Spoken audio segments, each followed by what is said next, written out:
Hi, everyone. Welcome to week 3 of child psychology. I want to take a moment and give you a little bit of an overview of what we are going to be covering this week. So I'm going to go ahead and share my screen with you.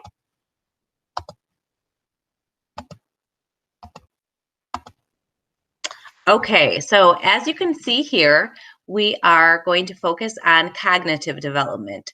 Two of the most premier theorists on cognitive development are Jean Piaget and Lev Vygotsky.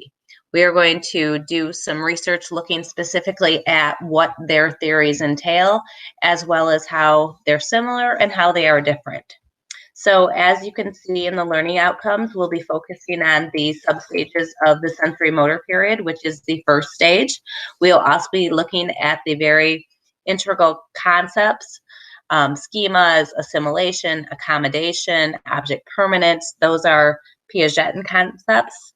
We will also be looking specifically at the zone of proximal development and scaffolding, which are two components of Vygotsky's theory, which are probably, again, the biggest takeaways, I should say. So how are we going to cover this and learn this information? We are going to do some readings, which you can see here, essay 2 and 3. You are also going to be doing a toy review.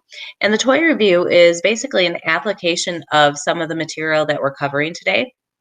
It's going to ask you to choose a toy to review and look specifically at the developmental aspects of that toy, what age that it should be for, if it's something that you would buy for your own child, a lot of analysis and evaluation like that.